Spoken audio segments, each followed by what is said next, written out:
Hello, welcome. Let's discuss the analysis of PIB 19th November 2020. Firstly, let's look at the overall topics covered on 19th November. These are the 15th G20 Summit, RuPay debit card and the NPCA, National Payments Corporation of India, and India-Luxembourg agreements recently which have signed, and Rani Lakshmibai Jayanti and Mission Purvodaya and injectable hydrogel extracted from spirulina, Reinvestment 2020 program, World Toilet Day, International Energy Agency, and 15 years of class and land management system. Let's look into the article. The first article is 15th G20 Summit. It is going to be organized by the Saudi Arabia, who is the chairperson this year. The theme for the 15th G20 Summit is realizing opportunities of the 21st century for all. And coming to the next thing, that is the RuPay debit card. RuPay debit card is a domestic payment service. Is a domestic payment service launched by the National Payments Corporation of India in 2012, NPCA by the 2012, and coming to the, it gave vision to the RBI's policy of domestic vision and multilateral system of the payments of India. And coming to the NPCA, the National Payments Corporation of India is an umbrella organization for operating retail payments and settlement systems in India. And it was founded in 2008, and it is as a not-for-profit organization and registered under Section 8 of the Companies Act of 2013. It was established by RBI and the IBA, Indian Banks Association, and owned by the consortium of the major banks and promoted by the RBI. And it is headquartered in the Mumbai. Coming to the next thing, that is Jayanti of the Rani Lakshmibai, who is the Rani of the Jhansi, Indian Queen of the Maratha princely state, that is the Jhansi. Currently, it is situated in the Jhansi district of the Uttar Pradesh. She was the one of the leading figures of the 1857 revolt, that is the first war of independence, and she became the symbol of resistance against the British. And with the growing up, she grows up with the Nana Saheb and Tantiyar Tope at the childhood time, and learned all warfare lessons, including the martial arts. And she was married to the Maharaja of the Jhansi, who was Raja Gangadhar Nevalkar, and the Maharaja died in 1853. Due to his death, the British occupied the Jhansi by the doctrine of lapse policy, and she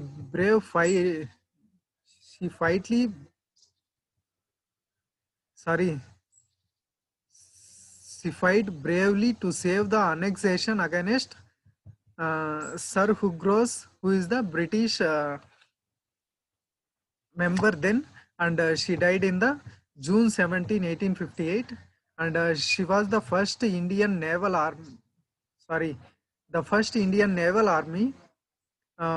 first female unit formed in 1943, named after this valiant queen of the Jhansi, Lakshmi Bai, and named as Rani Lakshmi Bai unit. And Sir Hugros wrote about her as a Rani was a man among the mutineers led against the British. This was the saying by the Sir Hugros about the Rani Lakshmibai. And coming to the doctrine of lapse, it is an annexation policy of the Lord Dalhousie, who is the Governor General of the British East India Company from 1848 to 1856, and he is a pro-imperialist. And under this policy, any princely state under direct or indirect control of East India Company, where the ruler died by naturally or somewhat, and there will be no legal heir for him, that kingdom will be annexed by the East India Company, and any adopted son cannot be proclaimed as the ruler. That's why only legal heir is permitted. And the states annexed under doctrine of doctrine of lapse are Satara in 1848, Jaipur and Sambalpur in 1849, Bhagat in 1850, Udaipur in 1852, Jhansi in 1853, Nagpur in 1854. And coming to the next thing, that is Mission Purvodaya. It drives the Eastern India towards the self-reliance and forms the Atmanirbhar Bharat. Mission Purvodaya. Purva means Eastern, somewhat Eastern in the Indian Sanskrit. That's why the mission named as Purvodaya for the development mission of the Eastern India. It was launched in 2020 to accelerate development of the East India through the establishment of integrated steel hub established in Kolkata, West Bengal in the Kalinga Nagar. And with this, by 2030, the steel making capacity will increase up to 100 MTPA, million ton per annum. And it will focus on eastern states, Odisha, Jharkhand, Chhattisgarh and West Bengal and northern Andhra Pradesh, which all constitute collectively 80% of the country's iron ore and 100% of the coking coal. And it is significant portion product. It produces significant portion of the bauxite, chromite and dolomite reserves in the eastern India and northern Andhra Pradesh. And coming to the next article, that is the injectable hydrogel extracted from the spirulina and made a product called hydrogel K-carrageen C-phycocyanin hydrogel. The symbol is KCRG-CPC. And an injectable hydrogen gel has been extracted from spirulina, which would accelerate wound repair. Remember this, it accelerates wound repair and in internal injuries and healings in the diabetic patients. And it is developed by the scientists from the INST, that is the Institute of Nanoscience and Technology, situated in the Mohili, and an autonomous institute under the Department of Science and Technology of Government of India, this institute. And they derived the hydrogel from the first. What is the making of this process is, they derived this hydrogel from the kappa carrageenan, which is a water soluble polysaccharide. Polysaccharide is a more sugar units. That means 10 or more sugar units combined to form a chain of the sugar units form the polysaccharide. Uh, they are both water soluble and water insoluble. And the kappa carrageenan is a water soluble polysaccharide. It is available in the edible red seed weeds and also in the C-phycocyanin of the spirulina. This is a phycocyanin is a pigmented protein in the blue-green algae of the spirulina.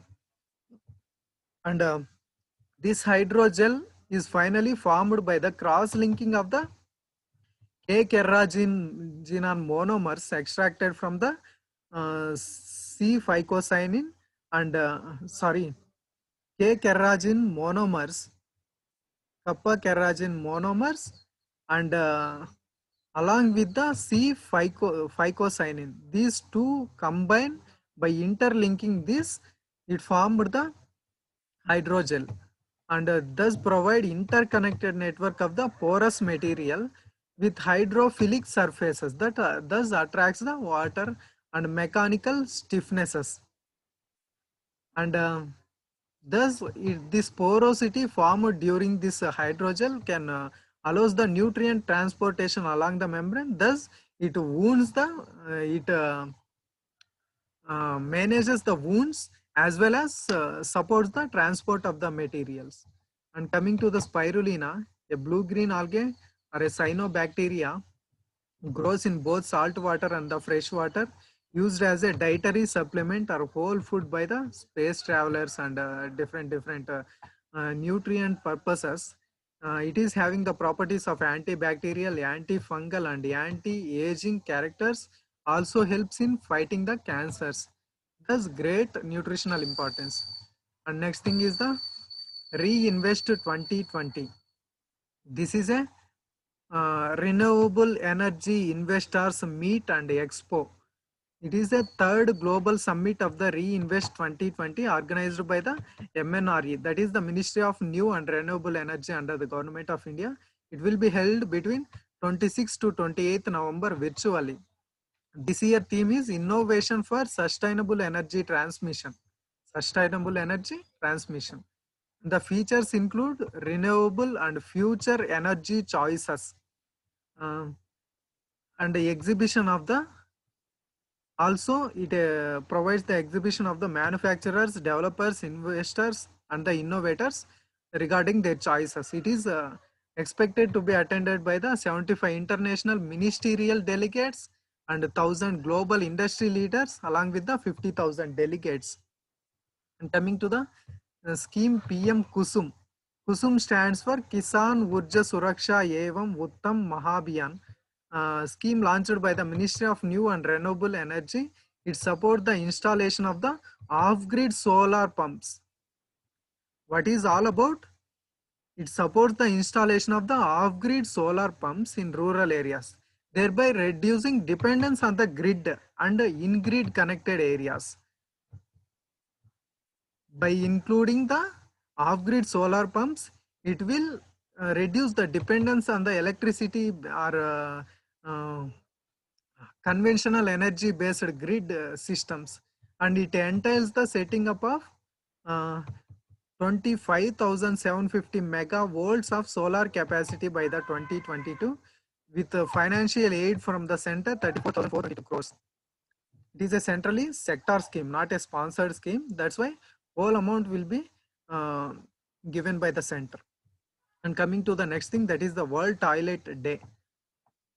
The Ministry of Jal Shakti celebrates the World Toilet Day, conferring Swachhata Awards 2020, given to the 20 best performing districts, and it will also hold Sarpanch Samvad, that is the meeting with the 9 Sarpanchas, and it will raise awareness among the 4.2 billion people who are living without access to the safely managed sanitation, and it also take action against to tackle the global sanitation crisis, and also helps in achieving the sustainable development goal 6, that is the water and sanitation for all. Remember this, the sustainable goal 6 is the water and sanitation for all by 2030. And next thing is the International Energy Agency. It is an autonomous organization, works to ensure reliable and affordable and clean energy. And it was established in wake of 1973 oil crisis, after the OPEC cartel has been shocked with the steeping oil prices in the global. And it was formed finally in 1974. It is headquartered in the Paris, France. It annually releases a report, that is the World Energy Outlook Report. World Energy Outlook Report. In 2017, India became associate member of this International Energy Agency, and Mexico being the latest member in 2018 and the first member from the.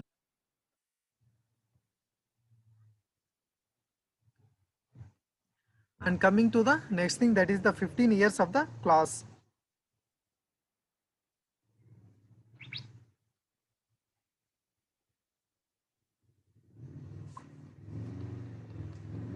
Coming to the 15 years of the class, class is a organization under the Indian Armed Forces which is responsible for the land warfare studies based in the New Delhi. And it is an autonomous think tank on strategic studies and land warfare. The mandate of the class is, it covers national security issues, conventional military operations and sub-conventional warfare. It registered under the Societies Regulation Act 1860. The class ranked 67th among the world top defense and national security think tanks, according to the 2017 report, that is a global to think tank report. Not important, just remember. And land management systems, the last article of today, land management system. It efforts to improve overall management of the defense land. First time this land management system developed by the Department of Defense and along with the association of the DGDE, that is the Directorate General of the Defense Estates, and help with the armed forces. Coming to the Directorate General of the Defense Estates, it is it gives the advisory input on all cantonment and land matters of the armed forces. This portal brings speed and transparency and efficiency in this land management systems, and integration of the GIS tools, that is the Global Information Systems tool, and improve decisions and removing duplications, and technical support from the BISAC, that is a premier institute for providing geo information system of the India. BISAC is the Bhaskaracharya Institute for Space Applications and Geoinformatics. This all about 19th November PIB analysis.